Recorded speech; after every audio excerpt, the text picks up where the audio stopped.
Você quer apoiar o nosso canal e nos ajudar a produzir mais conteúdo para você? É simples. Basta você acessar o link da lojinha na descrição sempre que precisar comprar algum produto. Com este simples gesto, você estará nos ajudando muito.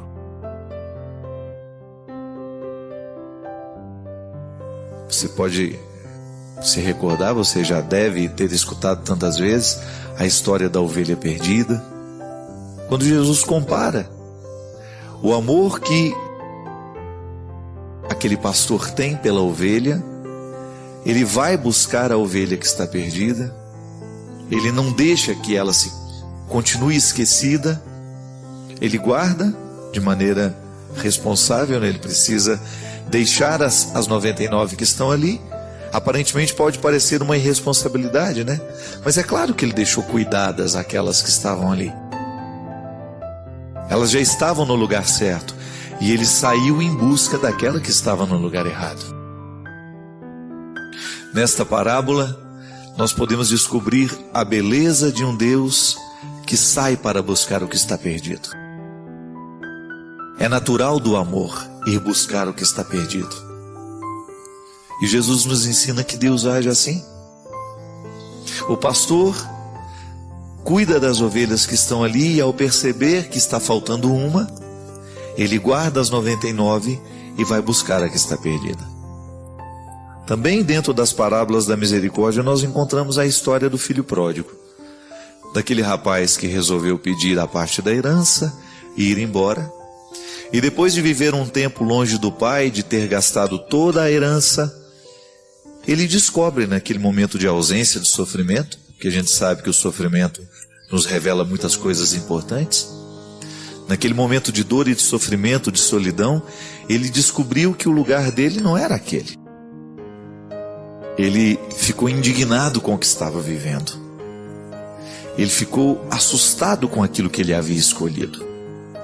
E o que ele faz? Ele se encoraja para ir buscar a reconciliação com o pai e pedir perdão. Na verdade, naquele momento que o rapaz descobre que ele está no lugar errado, que ele deveria estar na casa do pai dele, o coração dele se ilumina de uma maneira muito bonita para fazê-lo perceber que quando nós estamos vivendo uma situação de erros, é interessante a gente saber dar o passo para buscar a reconciliação. E o coração daquele rapaz o iluminou para que ele se encorajasse para ir buscar o perdão do pai. Tanto é que ele sai, olha, eu vou viver como um empregado na casa do meu pai, porque eu já não tenho mais direito à herança. Eu já gastei tudo que tinha. A minha parte, o meu pai já me deu e eu já gastei. Então ele não volta para querer ser filho de novo. Ele volta para querer ser empregado, porque ser empregado do pai dele era melhor que viver naquelas condições em que ele estava vivendo. Foi a conclusão a que ele chegou. O meu pai trata melhor os empregados dele do que eu estou sendo tratado aqui. Ele, na verdade, quando saiu de casa, ele queria festas, queria alegrias, queria se realizar. Ele achava muito pacata a vida que ele vivia na casa dele, né? E depois de ter feito todas essas experiências, ele chegou à conclusão de que estava errado. E isso é interessante na vida. Chegar à conclusão de que se está errado e não ficar lamentando. Não ficar vivendo as consequências do erro de maneira, como é que a gente poderia dizer? De maneira desastrosa, né? Viver a consequência do erro de maneira desastrosa é você não sair do erro. Mas de repente você percebe, errei, não fiz como poderia ter feito. Aí você vai buscar o acerto que você ainda tem direito. A misericórdia de Deus nos ensina isso, minha gente. Nunca é tarde para que a gente reconheça de que nós estamos no lugar errado.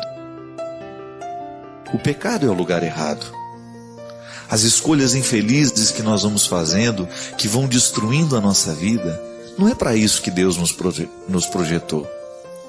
Mas aí a gente precisa ter a coragem de acreditar que o Deus que nos espera está lá para nos tratar como filhos, não como empregados. E foi a grande transformação que aconteceu no coração do rapaz. Imagina ele voltando para casa, desejoso de reencontrar um lugar na fazenda do pai, mas para ser um empregado, porque ele não se sentia merecedor de ser reintegrado à família, de ser tratado como filho, porque foi ele mesmo que não quis mais. Existia uma lógica nessa história, né? É justo. Quantas vezes nós perdemos a fé em Deus porque Deus não fez o milagre como nós queríamos? Mas cuidado, às vezes o verdadeiro milagre você ainda não viu. O verdadeiro milagre não era a cura daquela pessoa. Eu sempre tenho isso em relação ao Padre Léo.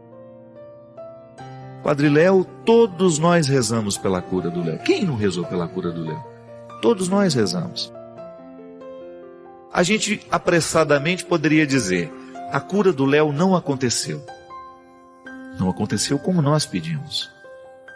Concorda comigo? Ele não viveu, ele não sobreviveu ao câncer. Mas e o que aconteceu no coração do Léo durante o processo da doença dele? Você não acha que a sua prece chegou aos ouvidos de Deus e que Deus curou o Léo da melhor forma como ele precisava ser curado antes de deixar esse mundo? Minha gente, é muito relativo. Viveu 20, viveu 30, viveu 50, viveu 40. Nós somos muito apegados. Nós somos muito apegados à realidade concreta, carnal, material. O Padre Léo faz uma falta danada na evangelização do Brasil. Eu concordo. Faz falta na minha vida. Quantas vezes na minha vida eu desejei isso depois da partida dele? Muitas. Mas eu não posso me apegar ao meu desejo, às minhas necessidades. O tempo que ele viveu foi o tempo que Deus precisou dele aqui. E eu fico maravilhado de pensar que a nossa oração pode não ter surtido efeito do jeito como nós queríamos que surtisse, mas surtiu de outras formas. É muita pretensão nossa achar que Deus vai fazer o que a gente determinou. A maneira mais bonita que nós temos de rezar é entregando a Deus a situação e que agora Ele cuide. Nós vamos fazer a nossa parte, nós vamos buscar o tratamento, nós vamos agilizar as nossas coisas, nós vamos dar entrada na documentação, nós vamos buscar os nossos direitos, nós vamos lutar, nós vamos fazer isso, vamos fazer aquilo. Mas vai chegar um momento em que nós vamos precisar deixar que a graça e a ação de Deus nos atinja como Ele decidiu. É muito cansativo, minha gente. Eu fico vendo isso na minha vida. Como muitas vezes é cansativo. E o processo se torna ainda mais cansativo quando eu quero ter tudo nas minhas mãos. Quando eu não sei delegar. Quando eu não sei confiar naquele membro da minha equipe. Pode observar como nós muitas vezes ficamos exaustos, cansados demais, porque nós insistimos em tomar conta de tudo.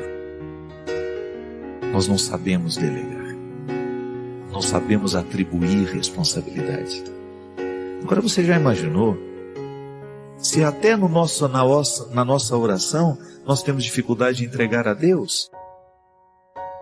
Coloca nas mãos dele. Você não sabe no que vai dar. É fé.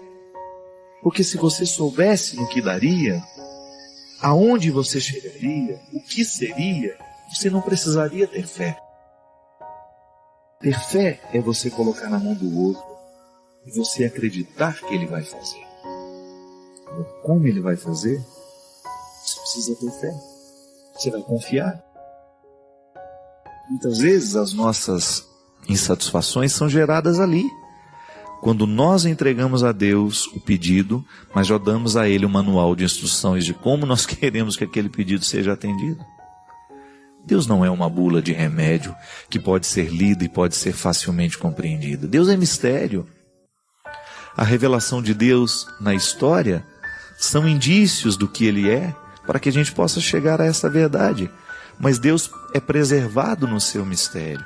A sua ação no mundo é sempre misteriosa. Aqui, agora, nesse momento aí, no seu coração, alguma coisa pode estar acontecendo. Algum milagre pode estar sendo realizado agora. Porque você resolveu deixar Deus agir. Pode ser que você esteja nervoso demais, preocupado demais com o que vai ser, com o que vai acontecer. Pode ser que você esteja desperdiçando muitas energias. Pode ser que você esteja rezando por uma pessoa e você esteja apavorada porque essa pessoa pode morrer a qualquer momento. Pode ser que você esteja com medo de perdê-la. Confie. Deus está do seu lado, não se sinta só nessa hora. O pior sentimento que nós podemos ter na vida é solidão, minha gente. E Deus quebra esse sofrimento, esse sentimento, cada vez que nós, de maneira madura, nos aproximamos dele, estendemos as mãos e acreditamos que ele sempre tem uma alegria para nos oferecer, um crescimento a nos proporcionar. É fé. É a oportunidade que nós temos de dar a Deus o direito de comandar a nossa vida, de nos ajudar neste processo de travessias, de andanças. Nós precisamos chegar lá. Deus quer a nossa maturidade, Deus quer o nosso crescimento. Mas para a gente chegar lá, nós precisamos segurar na mão dele, nós precisamos confiar que o lugar para onde ele vai nos levar é melhor do que o lugar onde a gente está hoje. Não tenha medo disso.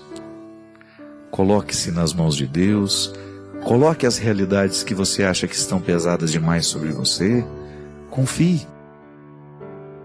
É sempre bom a gente saber que alguém muito mais competente do que nós está cuidando daquilo que nós não sabemos cuidar sozinhos. Isto é Deus. Muito mais competente do que nós. Porque só Ele sabe o que verdadeiramente pode fazer feliz o nosso coração. Quantas vezes nós perdemos a fé em Deus porque Deus não fez um milagre como nós queríamos? Mas cuidado, às vezes o verdadeiro milagre você ainda não viu. O verdadeiro milagre não era a cura daquela pessoa. Eu sempre tenho isso em relação ao Padre Léo. Padre Léo, todos nós rezamos pela cura do Léo. Quem não rezou pela cura do Léo? Todos nós rezamos. A gente apressadamente poderia dizer, a cura do Léo não aconteceu. Não aconteceu como nós pedimos. Concorda comigo? Ele não viveu, ele não sobreviveu ao câncer. Mas e o que aconteceu no coração do Léo durante o processo da doença dele? Você não acha que a sua prece chegou aos ouvidos de Deus e que Deus curou o Léo da melhor forma como ele precisava ser curado antes de deixar esse mundo? Minha gente, é muito relativo. Viveu 20, viveu 30, viveu 50, viveu 40.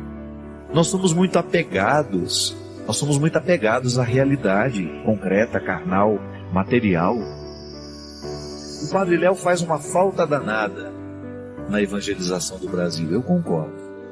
Faz falta na minha vida. Quantas vezes na minha vida eu desejei isso depois da partida dele? Muitas.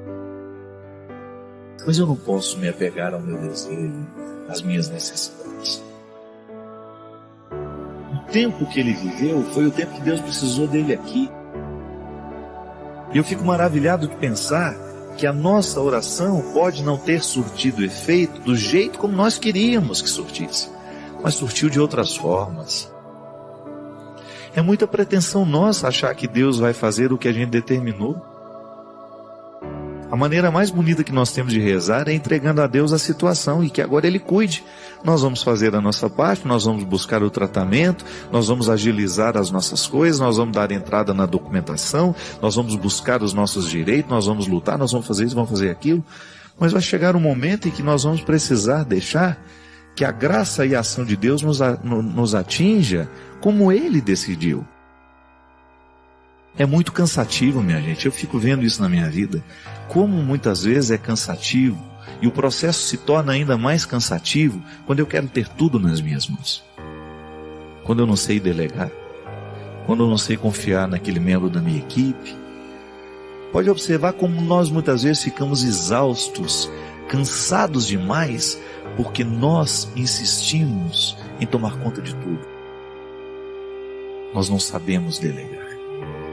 Não sabemos atribuir responsabilidade. Agora você já imaginou se até na nossa oração nós temos dificuldade de entregar a Deus? Coloca nas mãos dele. Você não sabe no que vai dar. É fé. Porque se você soubesse no que daria, aonde você chegaria, o que seria, você não precisaria ter fé. Ter fé é você colocar na mão do outro, você acreditar que ele vai fazer. Como ele vai fazer? Você precisa ter fé. Você vai confiar. Muitas vezes as nossas insatisfações são geradas ali. Quando nós entregamos a Deus o pedido, mas já damos a Ele o manual de instruções de como nós queremos que aquele pedido seja atendido. Deus não é uma bula de remédio que pode ser lida e pode ser facilmente compreendida. Deus é mistério. A revelação de Deus na história são indícios do que Ele é, para que a gente possa chegar a essa verdade. Mas Deus é preservado no seu mistério. A sua ação no mundo é sempre misteriosa. Aqui, agora, nesse momento, aí, no seu coração, alguma coisa pode estar acontecendo. Algum milagre pode estar sendo realizado agora, porque você resolveu deixar Deus agir. Pode ser que você esteja nervoso demais, preocupado demais com o que vai ser, com o que vai acontecer. Pode ser que você esteja desperdiçando muitas energias. Pode ser que você esteja rezando por uma pessoa e você esteja apavorada porque essa pessoa pode morrer a qualquer momento. Pode ser que você esteja com medo de perdê-la. Confie. Deus está do seu lado, não se sinta só nessa hora. O pior sentimento que nós podemos ter na vida é solidão, minha gente. E Deus quebra esse sofrimento, esse sentimento, cada vez que nós, de maneira madura, nos aproximamos dele, estendemos as mãos e acreditamos que ele sempre tem uma alegria para nos oferecer, um crescimento a nos proporcionar. É fé. É a oportunidade que nós temos de dar a Deus o direito de comandar a nossa vida, de nos ajudar neste processo de travessias, de andanças. Nós precisamos chegar lá. Deus quer a nossa maturidade, Deus quer o nosso crescimento, mas para a gente chegar lá, nós precisamos segurar na mão dele, nós precisamos confiar que o lugar para onde ele vai nos levar é melhor do que o lugar onde a gente está hoje. Não tenha medo disso. Coloque-se nas mãos de Deus. Coloque as realidades que você acha que estão pesadas demais sobre você. Confie. É sempre bom a gente saber que alguém muito mais competente do que nós está cuidando daquilo que nós não sabemos cuidar sozinhos. Isto é Deus.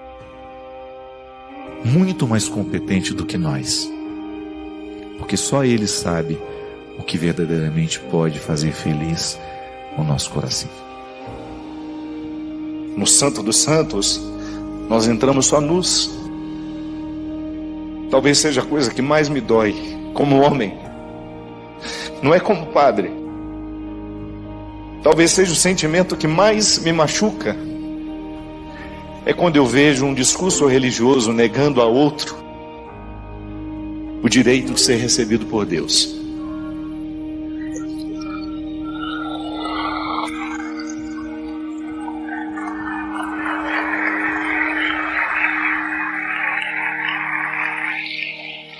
Porque eu olho para aquele que me traz aqui. Eu fiquei padre por causa de Jesus. O que me faz ser cristão, graças a Deus, é Jesus.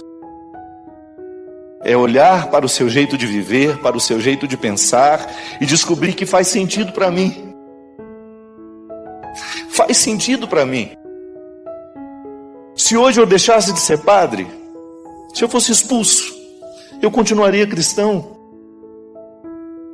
E eu não mudaria uma palavra do que eu tenho dito. Porque faz sentido. E para mim o especial é perceber que o sentido que eu percebo dentro de mim está alinhavado pelas Escrituras.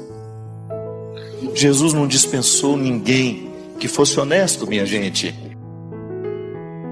O único que foi com uma resposta um pouco estranha foi aquele menino que trouxe um monte de diploma para ele, que o Evangelho chama de jovem rico. Que riquezas eram essas? todas as que impediam de chegar ao Santo dos Santos, que é aquele lugarzinho estreitinho dentro do templo, onde só os sacerdotes tinham o direito de entrar uma vez por ano, que era o lugar privilegiadíssimo do encontro, e que é ressignificado por Jesus no momento em que ele encontra com a samaritana. Aquela mulher estava privada, ela era rejeitada, ela tinha uma cultura de rejeição dentro dela. Ela era rejeitada por ser mulher, ela era rejeitada por ser samaritana, era rejeitada por ter uma vida absolutamente incorreta. E Jesus diz para ela: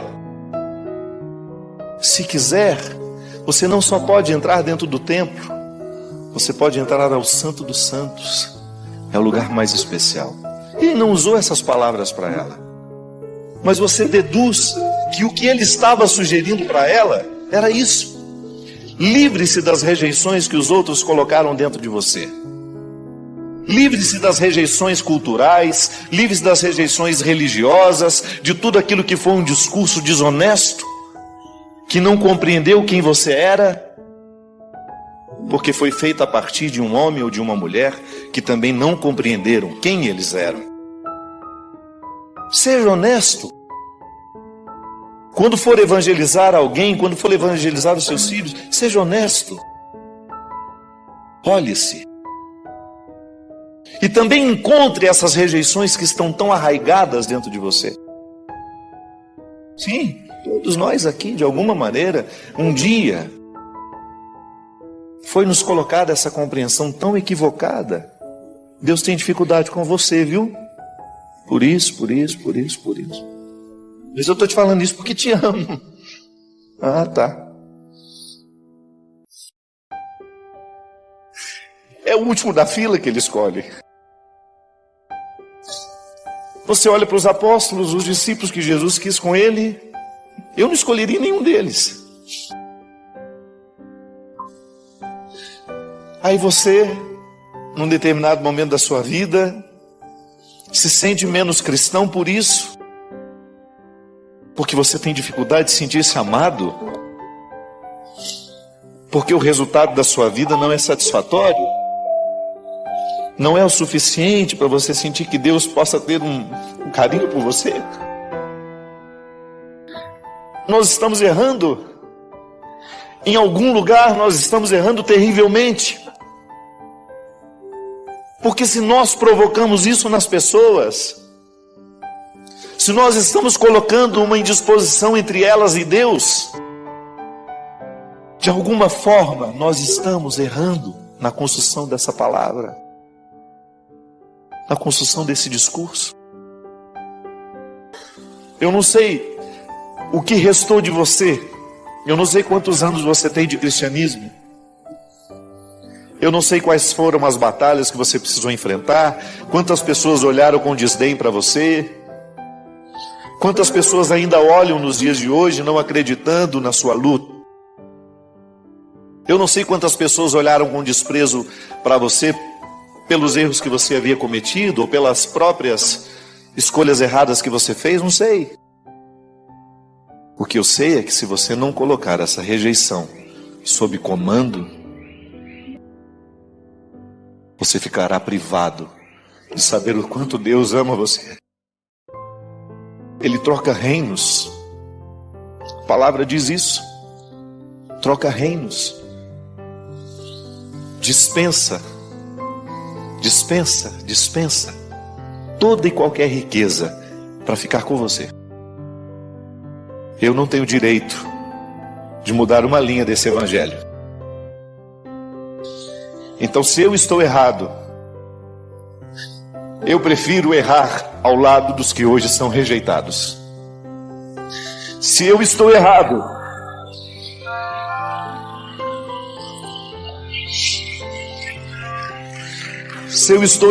nas minhas convicções que me foram dadas pela minha experiência com Jesus, eu não me importo de ser condenado depois, porque essa condenação em vida eu não quero viver. Saber que em nome de Deus eu desprezei alguém, saber que em nome de Deus eu tornei a vida de uma pessoa pior do que já era, essa condenação em vida, minha gente, eu estou consciente que não quero viver. Volto a dizer, não sou um homem conivente com o pecado. Em nenhum momento da minha vida vocês vão me ver conivente com as estruturas diabólicas que nos rondam, que matam os nossos filhos, com as mentalidades que estão cada vez mais diabólicas e socializadas. Não estou falando disso. O que eu não quero é perder a oportunidade de anunciar esse Deus amoroso, libertador, que provoca uma vida nova em toda criatura que honestamente dele se aproxima. E se hoje você é essa criatura, para isso eu vim aqui.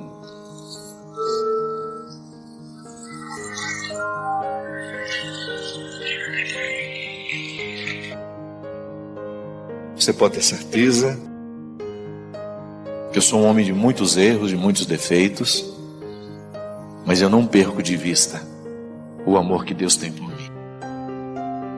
Não estou acomodado nos meus pecados e nem tampouco quero me acomodar neles. Já cometi muitos, mas eu não rejeito nada do que eu fiz nessa vida, porque é justamente o que eu fiz na minha vida, de certo e de errado, que me trouxe aqui hoje e que me... Para isso você faz direção espiritual, para isso você reza, para eu encontrar os que estão querendo o mesmo que eu. Eu quero essa melhor versão, gente. Eu não quero morrer sem o download de tudo que eu posso.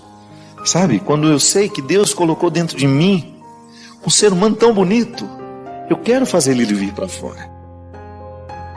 Ontem, quando o professor falava, eu falei, meu Deus, como nós somos ignorantes, né? Você não sentiu vontade de estudar ontem, não? Eu senti. Se tivesse uma faculdade aberta, eu ia lá me matricular para o vestibular. Conversando com o Everson, meu irmão, meu amigo, que está a vida inteira já do meu lado, ele falou para mim, padre, me senti um analfabeto. Eu fui 2, Everson. É tão bom a gente ver uma pessoa sábia, um conhecimento, articulando tudo aquilo que a cultura lhe deu.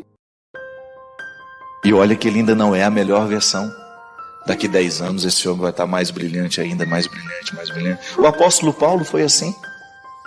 Aquela versão, quando caiu do cavalo, nossa, matava a gente. Mandava matar a gente. Olha a última versão de Paulo. É essa que nos chega. Um homem brilhante que conseguiu compreender a liberdade humana, que compreendeu Deus inerente ao homem, o homem inerente a Deus. Quando eu olho, eu não sou ainda a última versão que posso. Tenho tanta coisa a buscar dentro de mim. Então, para isso, eu preciso olhar bem para as pessoas que eu deixo me influenciarem. Sabe, isso é sério. Se eu insisto numa ambiência fútil, esqueço, não vou crescer. Agora, se eu me cerco de situações e pessoas que vão me ajudar a avançar. 5 pessoas? Existe a média, né? Falam que o estudo que nós somos a média das 5 pessoas que a gente mais convive. Se a gente convive com pessoas que nos influenciam de forma negativa, a gente vai se tornando como elas. Sério isso, não é? Quem são as suas 5 pessoas?